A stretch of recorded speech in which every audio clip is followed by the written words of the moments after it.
Good evening, Trinidad and Tobago. Welcome to another edition of Scoreboard here on ACT, and it's always a pleasure every Tuesday evening when we come into your homes and we talk sports.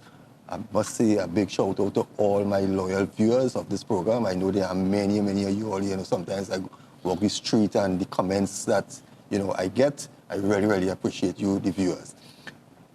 Tonight we're going to talk football and the secondary schools football because, as you know, COVID now has allowed us to reopen and restart a number of things.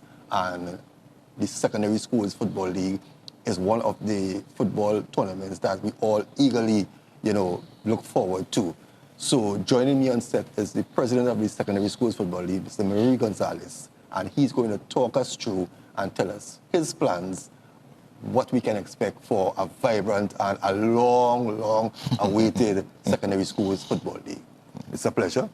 Certainly a pleasure being here with you, George. Always nice having you. Thank you so kindly for having me. The last time we talked, yes, we were still under lockdown. Yes, correct. But you had a lot of plans already in place. Yes. So I'm sure it was just difficult for you to start to implement. Yes. What can we, the hungry school footballers, supporters, right, look forward to for 2022?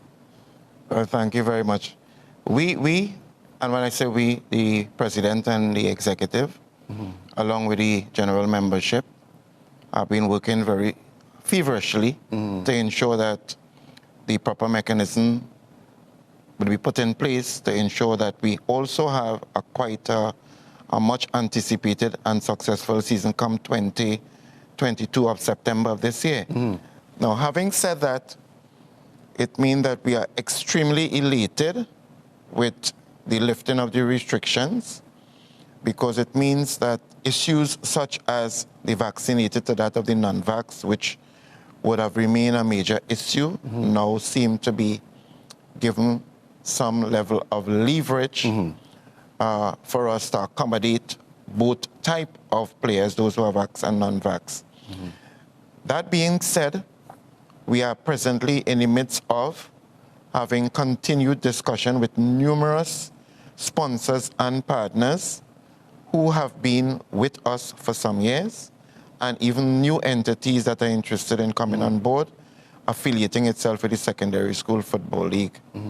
We would like to continue to maintain a sponsorship that covers all the divisions, inclusive of the Form 1 being the lowest under 13, so that the credibility, the integrity, and the importance given not only to the Premiership Division and Championship Division, but the lower division, that level of status and image can be also promoted at that level.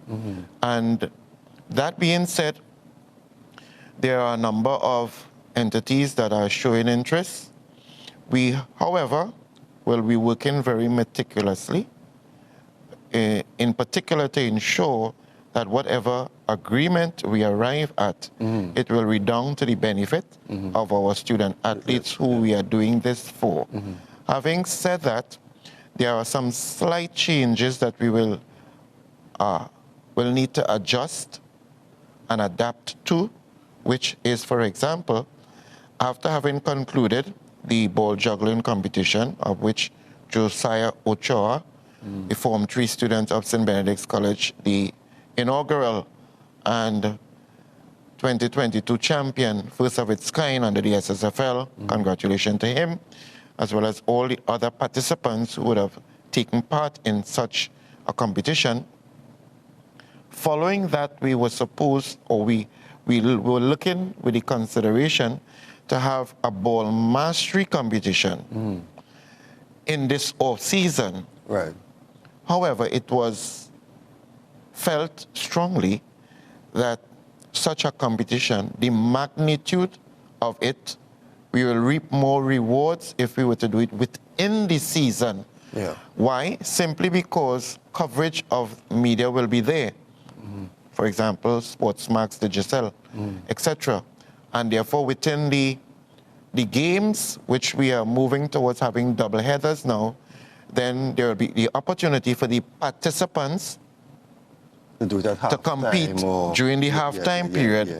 Have some sort of Judges will be there. entertainment. Yes, judges will be there, and therefore, while they're providing the entertainment, they will also be competing, and it's another opportunity for the competitors to be given further coverage through the media, Yes. and not only those who are playing in the Premiership Division Yeah.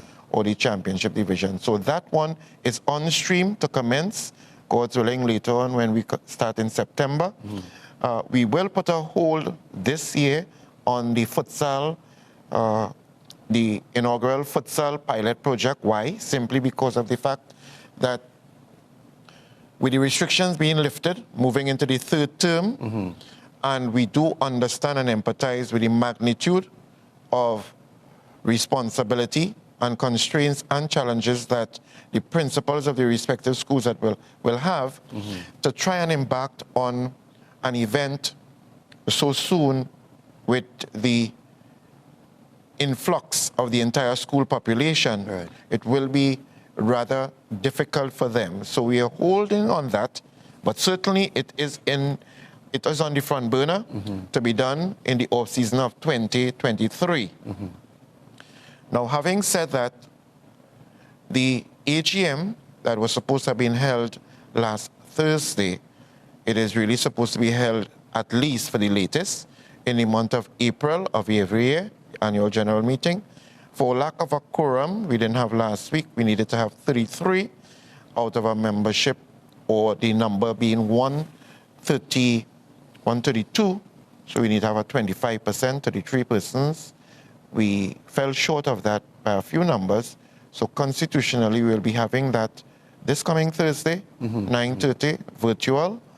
And it means that we will also be addressing some of the very concerns that we have before us. That being said, the AGM is actually the deadline also for the submitting of the application forms and registration of the respective schools who are interested in taking part in the lower division. Why I say lower division?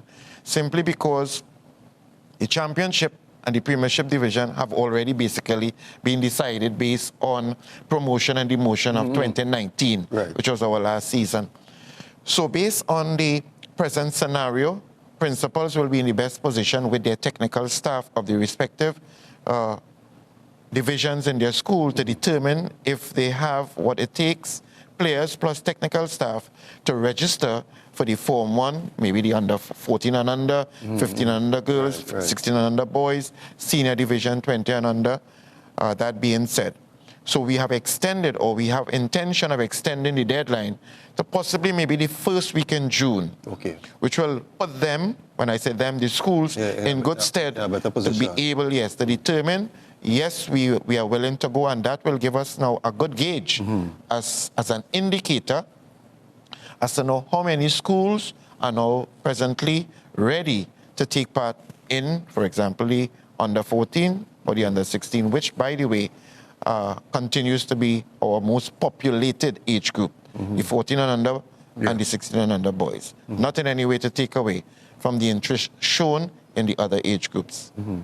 So actually, what was the startup date for the league to open? Right now, we have not identified a specific date, but usually it's the first Saturday of the month of September. Right. But we'll have some continued discussion with the sponsors and with the membership. So it could very well be, if not the first Saturday, could be the second Saturday.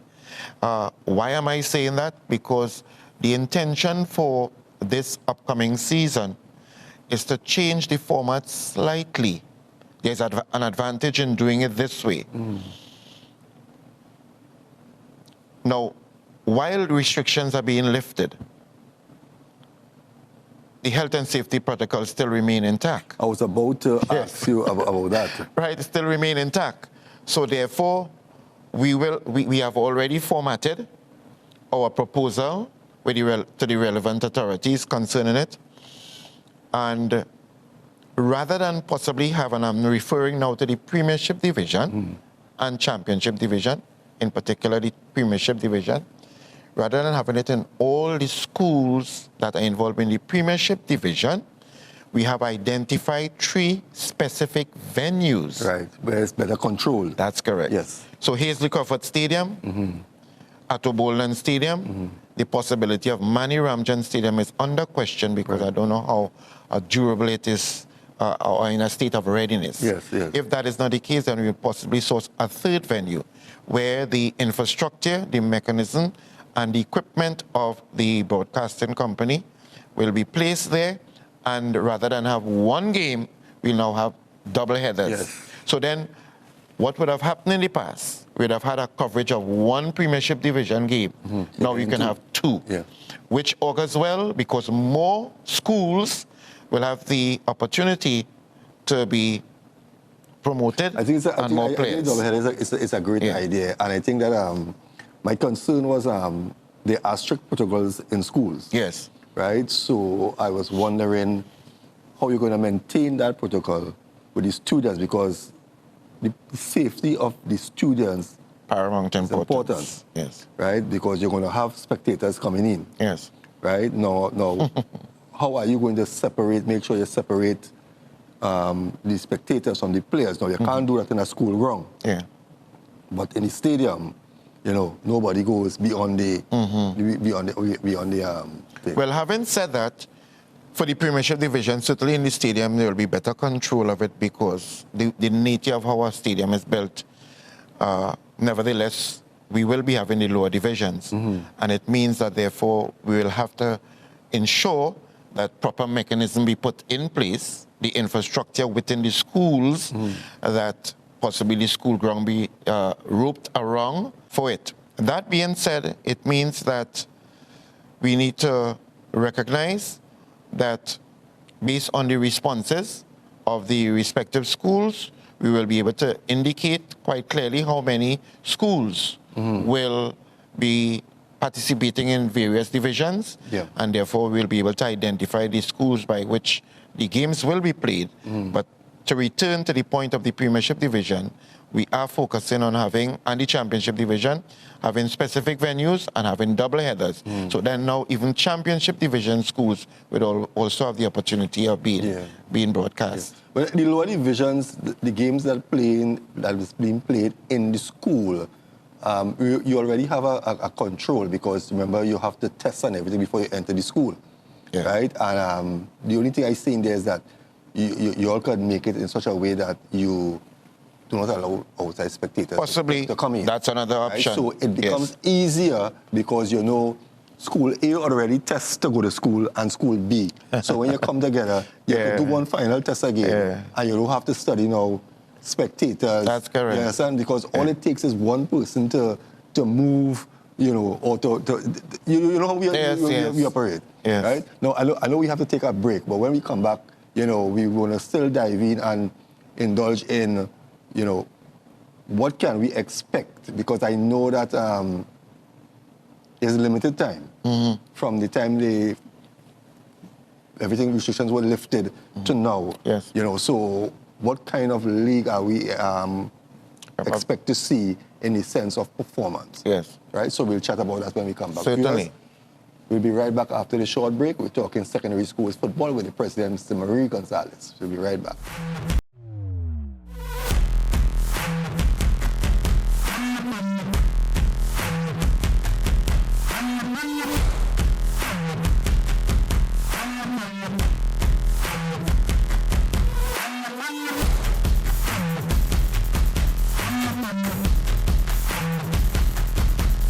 Good evening, Trinidad and Tobago. Welcome to another edition of Scoreboard here on ACT, and it's always a pleasure to be in your company every Tuesday evening between the hours of 8 and 9.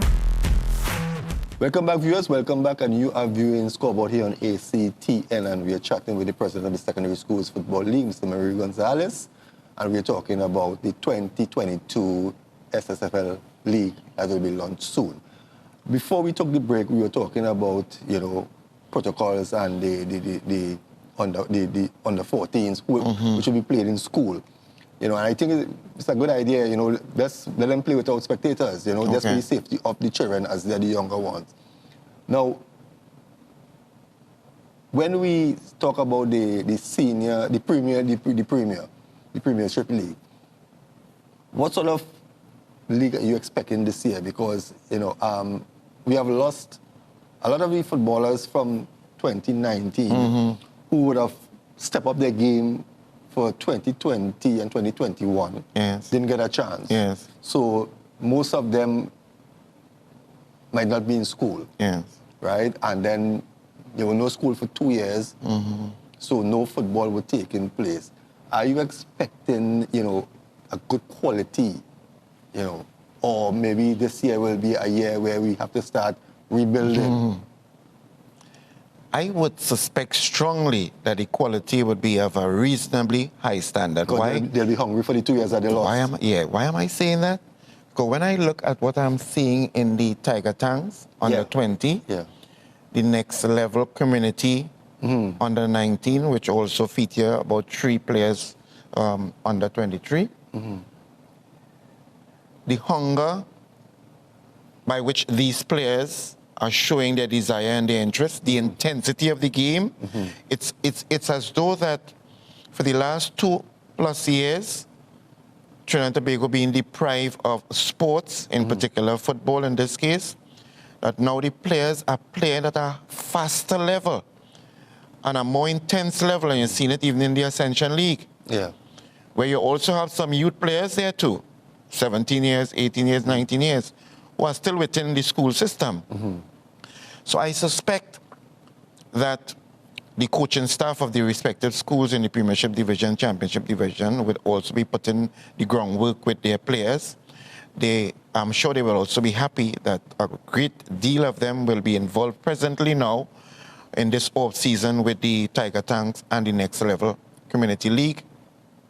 So it's just to ensure that there is continuation and there is just fine-tuning of what type of tactical approaches they will want to take in order for the type of game plan that they have, in particular from which school or coaching staff they may have. So I am eagerly looking forward for and expecting a highly competitive, entertaining, and really, really tremendous season from the student athletes who I know are just eagerly awaiting to exhale on the field of play with the embarking of the season come September 2022. Now, having said that, we have agreed in principle, the General Council, that is, by vote, that the promotion and demotion of the schools in 2019 will stay in effect. Why? Simply because of the fact that the COVID-19 pandemic had no impact on the 2019 season. Okay. Yeah, that's true. And therefore, the criteria that was in effect for 2019 should remain. Yes. So therefore, the schools such as CIC and Trinity Mocha, officially as they were the last 2 schools in the Premiership Division of 2019, will be demoted. And in the Big Five, the 3 schools that won the right to be promoted will be also accepted. In this case, Moruga Secondary, Fatima College, and Shogunas North Secondary. Right, yeah. That means we will return to a number of 16 schools. They will be divided into groups of 8, and this will be based on seeding of the performers like Naparima College Presentation, St. Anthony, San Juan North. These are the schools that will be seeded, placed into groups, so there will be an equity across the board with the respective schools in the 2 groups. And therefore, that is why we refer to having double headers done, because there is a great possibility that games will be played on Wednesdays, so a double header in one group, and the other group plays on the Saturday. Right. All right?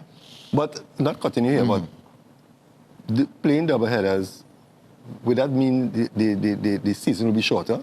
Not necessarily, in the sense that, and that is maybe why we would have, it wouldn't be shorter in the sense that while they will be in one group, they will still be playing each other twice. Okay. Yes. All right, okay. So right. they will end up, rather than 7 games, each school will have 14 games. Right, okay. In a group of 8. Okay. Yes. So the season will still remain as highly competitive and as long-lasting as the normal league would have been. It's just now it will be done with the possibility in the direction of having double headers. Okay. But from where you sit, how prepared are you all at this point to, should the league start on the given date that you suggested? We are very much in a state of readiness. It's just about fine-tuning and tweaking a few areas.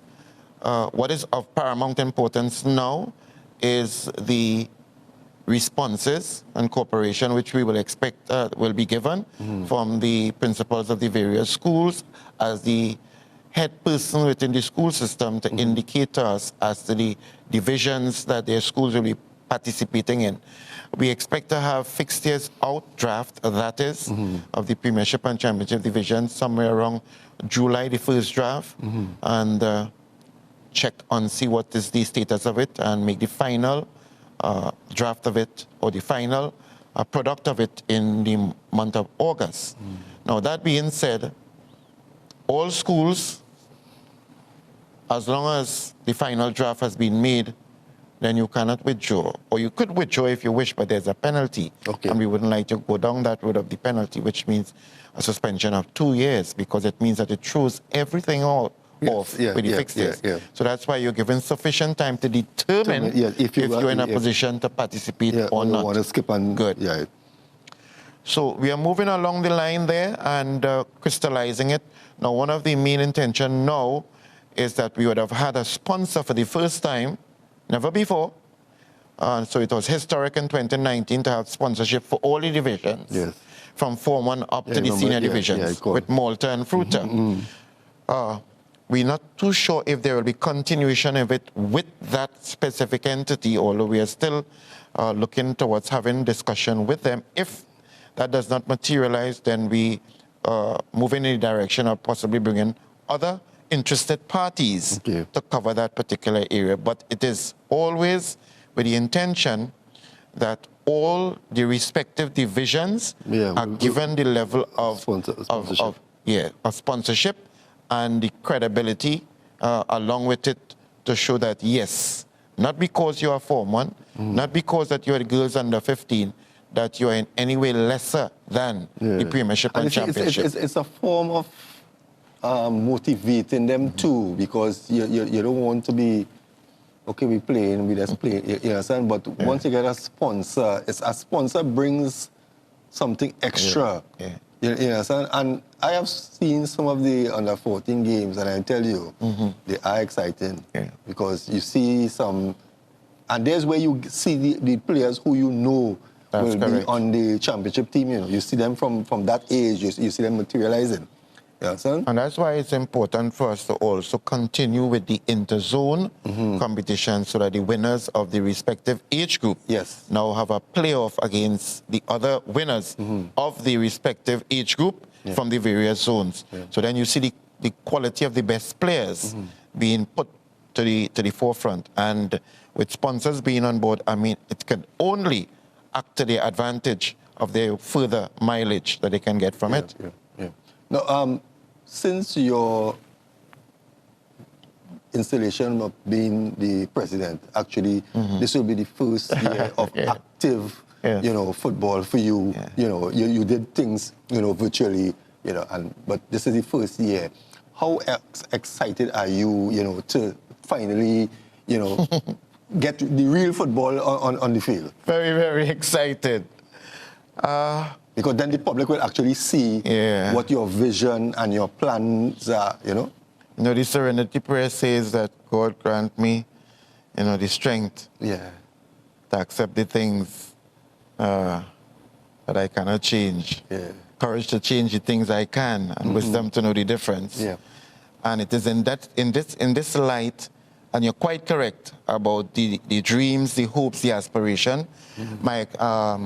My thought pattern of what some of the plans that I have to be able to get the opportunity for it to unfold. To showcase now, yes, in the off-season, with the online, we had the unfolding of the ball juggling competition, and we're looking forward for the ball mastery competition.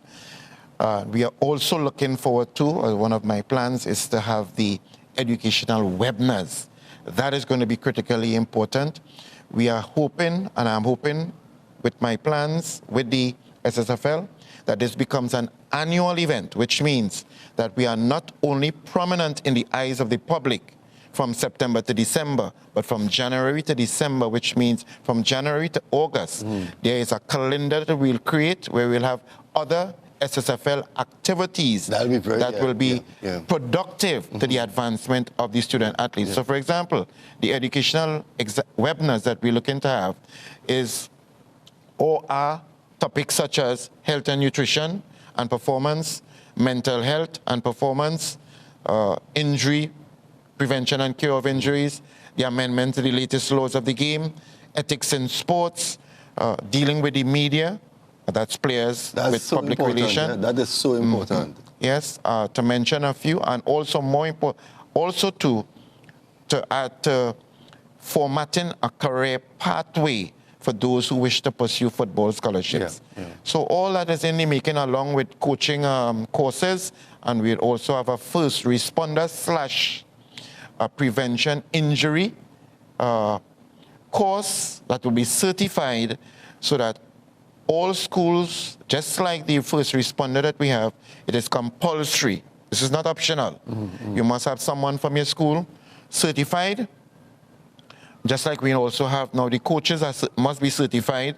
These are courses that we will have before the commencement of September, so that in moving in that direction, we are more trying to professionalize the technical staff so that they can give of their best to the student athletes. We just have about a minute or so remaining. You want to give me a wrap? Sure. I would like to say to Trinidad and Tobago and the whole, we know what we presently exist with our football at the highest level. Nevertheless, life, we go through changes in life and we need to be optimistic. The road is not for the swiftest, but it's for he who endures it to the end. And it's got to be like the tide. You need to be able to ride the tide when it is low and when it is high. This is just a period that we are going through, and we just need to keep ourselves focused on what is expected and what we need to do so that our most important product, the beneficiaries, which are the youths of the nation, and more specifically our student athletes, are not deprived of what we can do collectively, administratively, to ensure that they reap the rewards from our efforts. Mr. President, it was a pleasure, always a pleasure. Certainly, right? thank you very much for having me. And we look forward to finally seeing your plans unfold on the football field. Thank you very much. Because we have come to the end of a very exciting edition of Scoreboard here, where we had the president of the Secondary Schools Football League, Mr. Merere Gonzales, and he was telling us about the plans for the upcoming season, which starts sometimes in September. Yes. So we look forward to having all the support that we can gather. If you miss any part of this program, there's a repeat tomorrow at 12 and also on Saturday. People, COVID is still here with us. Be very mindful, pay attention to what you're doing, and be safe, because I want to see you with me here next week. So have a blessed week ahead, and we talk more sports next week. Thank you.